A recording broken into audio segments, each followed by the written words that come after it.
Ada sebuah hotel misterius di kota Luyu. Kamar 1408 tidak boleh dibuka. Kamar ini dibuka dari tahun 1912 sejak hotel didirikan.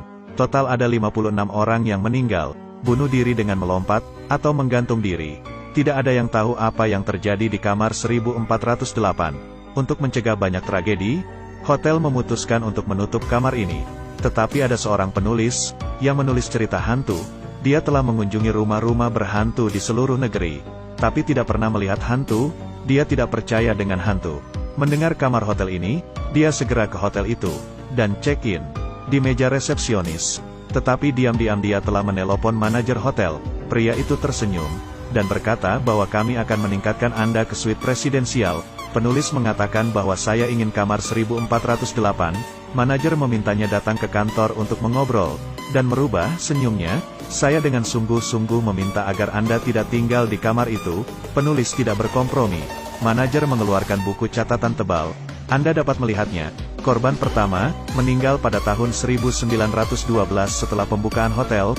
Dengan memotong tenggorokannya, penulis terus membalik setiap halaman. Ini adalah tragedi yang berbeda. Manajer mengatakan bahwa tidak ada yang melewati itu selama 1 jam. Dia lebih tertarik, mengatakan bahwa dia harus tinggal. Jika tidak saya akan menuntut Anda manajer hotel. Manajer akhirnya setuju. Manajer mengantarnya ke atas. Penulis bertanya apakah kamar kotor. Manajer menjawab kami akan membersihkannya setiap bulan. 3 orang secara bergilir, tidak boleh lebih dari 10 menit. Pintu harus dibuka. Tapi mesti begitu. Selama beberapa tahun seorang pekerja wanita menunggu di kamar mandi. Dia menunggu sampai orang keluar. Matanya hilang. Sampai di lantai 14. Manajer memperingatkan penulis untuk tidak masuk kamar itu. Sayangnya dia masih menolak. Time sama dengan 0.4s, lebih besar dari dia ditinggalkan sendirian. Dia mulai berjalan menuju 1408. Dan membuka buku catatan sambil melihat gambar-gambar di masa lalu. Gambar-gambar itu lebih menakutkan dan berdarah. Dia terpesona oleh buku itu. Tiba-tiba, dia menyadari bahwa dia sebenarnya telah kembali ke pintu masuk lift. Tetapi ada kekuatan dalam kegelapan. Dia menutup buku, dan fokus berjalan ke kamar 1408. Sebelum masuk, dia melihat seorang ibu di kamar sebelah dengan bayi. Kelihatannya dia tidak aman. Akhirnya dia tiba di kamar 1408. Memasukkan kunci, memutar kunci, membuka pintu, menyalakan lampu. Semuanya normal di dalam ruangan. Pria itu mencibir, menutup pintu dan melihat-lihat isi kamar. Mulai dari TV, tisu juga normal, kulkas juga normal. Hanya radio yang tidak biasa. Di atas karpet ada noda aneh dan gambar lukisan juga sedikit tidak biasa.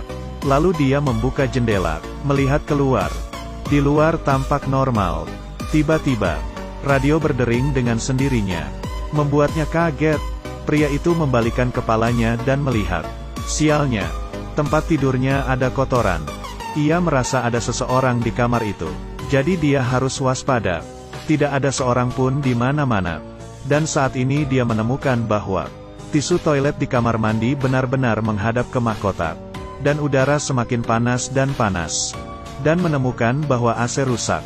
Jadi dia menelpon resepsionis untuk meminta mereka memanggil pekerja pemeliharaan untuk datang. Mereka setuju. Pada saat ini, pria itu penasaran dan mematikan lampu, memegang sinar ultraviolet. Seluruh ruangan benar-benar penuh dengan noda darah. Nyalakan lampu, dia menemukan ada yang aneh dengan lukisan. Dia menurunkan lukisan itu. Tiba-tiba ada yang mengetuk pintu. Ternyata adalah pegawai pemeliharaan. Dia membuka pintu, tapi petugas itu enggan masuk ke dalam. Dia bilang, saya akan mengajari Anda. Caranya, pria itu akhirnya memperbaiki AC sesuai dengan instruksinya. Kemudian dia berbalik, petugas pemeliharaan menghilang. Dia menutup pintu. Tiba-tiba menemukan bahwa dia tidak dapat mendengarnya. Mencoba mendengar suara di luar jendela, telinganya benar-benar tidak dapat mendengar suara. Saat dia kembali, tiba-tiba jendela tertutup sendiri, tangannya terjepit. Dia menjerit kesakitan dan mencoba melepas jarinya. Tangannya mulai berdarah. Dia pergi ke kamar mandi, menghidupkan keran untuk membasuh jarinya. Tiba-tiba air keran menjadi panas. Dia ketakutan.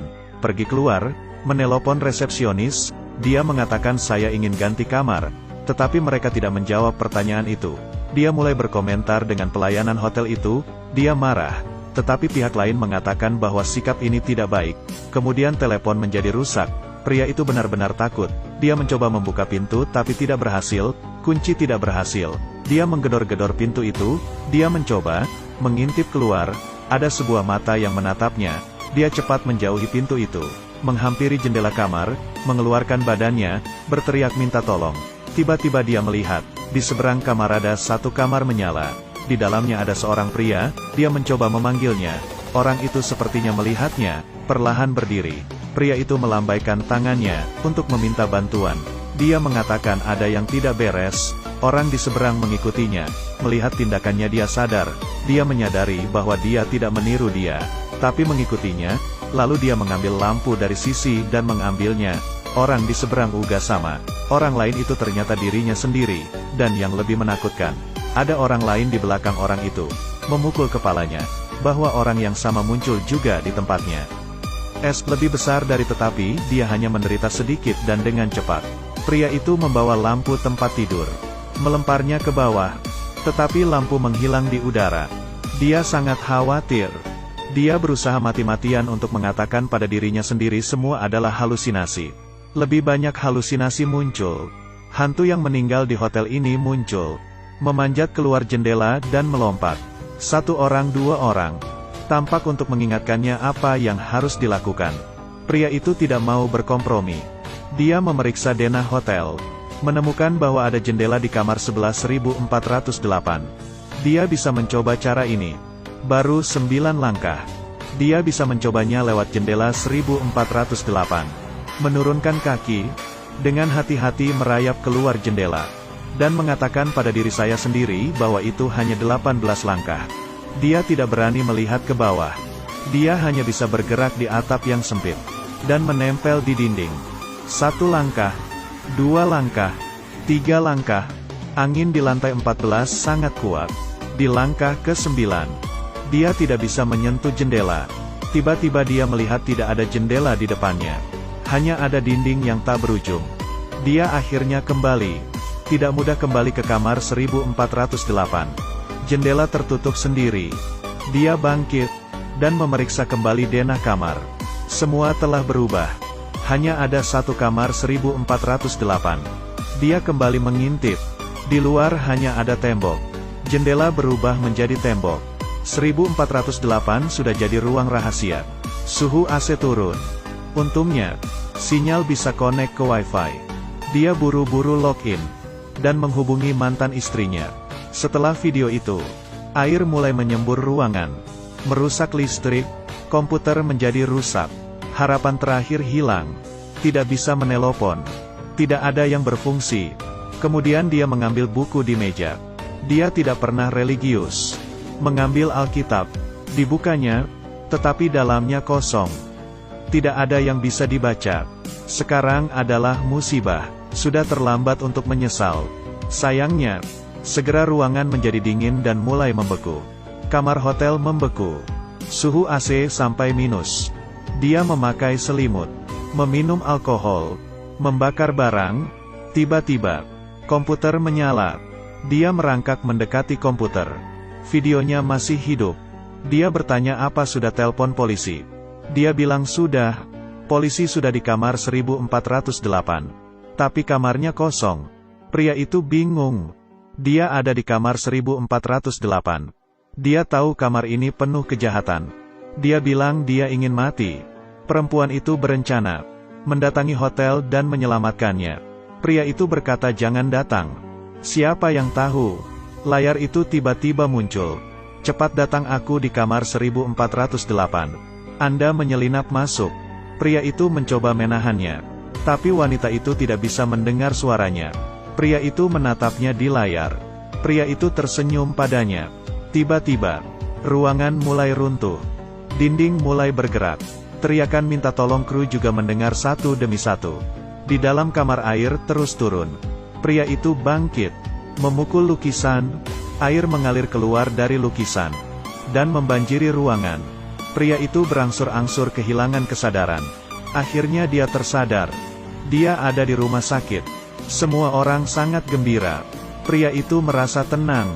Segala sesuatu tentang 1408 hanyalah mimpi buruk. Pernahkah mereka mendengar tentang hotel itu?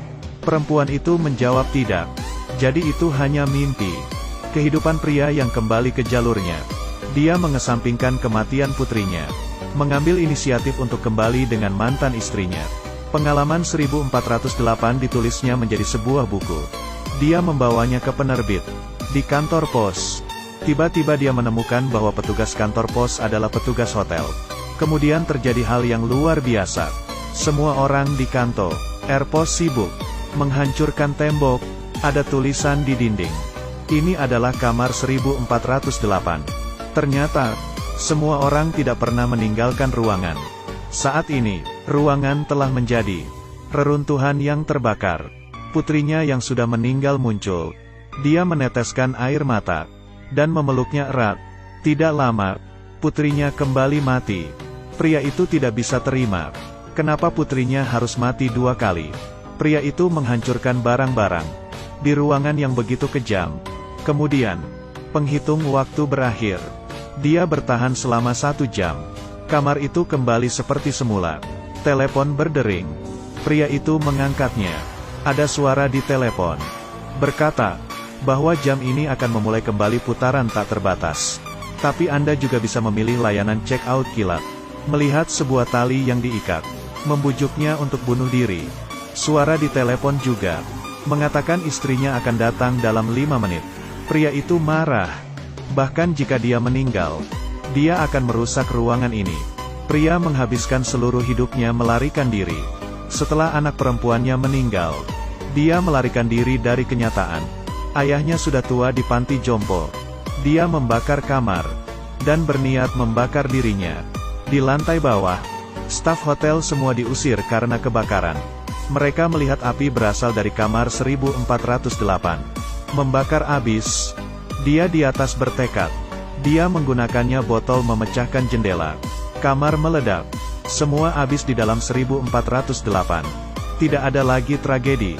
Di dalam kamar 1408. Dia akan menjadi yang terakhir. Tetapi, kamar 1408 bukanlah kamar hotel biasa. Kamar hotel sebenarnya melambangkan hati seseorang. Tidak ada yang berani menghadapinya. Hanya ingin melarikan diri. Gemetar. Tetapi seringkali yang kesepian akan kalah.